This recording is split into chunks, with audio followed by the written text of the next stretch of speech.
Hello बच्चों, let's see the question. The question says that if f of x is equals to 1 upon e की power 1 by x plus 1 when x is not equals to 0 and 0 when x equals to 0 then अपने को बताना है कि function 0 positive pay क्या आएगा, 0 negative पे क्या आएगा, या फिर कॉन्टिन्यूस होगा या फिर डिसकॉन्टिन्यूस। ओके, तो अगर मैं यहाँ पे बात करूँ बच्चों, तो यहाँ पे क्या दिया हुआ है, फंक्शन की f ऑफ x की जो वैल्यू है वो दी हुई है 1 अपॉन e की पावर 1 बाई x प्लस का 1, okay, when x is not equals to 0 and 0 when x is equals to 0। तो अगर मैंने यहाँ पे LHL निकाला बच्चों, LHL यानी कि f ऑफ 0 नेगेटिव अगर मैंने फाइंड किया, तो ये कितना आ जाएगा, ये आ जाएगा limit x tends to 0 negative, और ये हो जाएगा 1 अपॉन e की पावर 1 बाई x प्लस 1 बच्चों।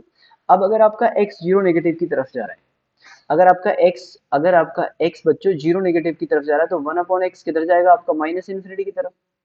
और e की पावर माइनस इन्फिनिटी जो होता है बच्चों, वो होता है 0, तो ये किधर चला जाएगा आपका, तो e की पावर माइनस इन्फिनिटी यानी कि 1 अपॉन 0 प्लस 1, तो ये 1 अपॉन 0 प्लस 1 यानी कि ये तो 1 की तरफ चला जाएगा। अगर मैं बात करूं यहाँ पे f ऑफ 0 पॉजिटिव की, तो f ऑफ 0 पॉजिटिव में क्या आ जाएगा, limit x tends to 0 positive 1 upon e की पावर 1 बाई x प्लस 1 बच्चों। क्लियर। अब अगर आपका x देखिए, अगर आपका x बच्चों 0 पॉजिटिव की तरफ जा रहा है, तो 1 अपॉन x किधर जाएगा आपका, 0 पॉजिटिव यानी कि इन्फिनिटी पर, पॉजिटिव इन्फिनिटी की तरफ, तो प्लस इन्फिनिटी की तरफ चला जाएगा ये। तो e की पावर 1 बाई x जो है आपका, वो किधर जाएगा, e की पावर इन्फिनिटी यानी कि इन्फिनिटी की तरफ चला जाएगा। तो ये 1 अपॉन इन्फिनिटी की तरफ चला जाएगा 0 की तरफ, तो ये आपका 0 आ गया। तो यहाँ पर क्या आ गया आपका, f of 0 negative is equal to, तो 1 आ गया बच्चों, एंड f ऑफ 0 पॉजिटिव आपके पास 0 आ गया।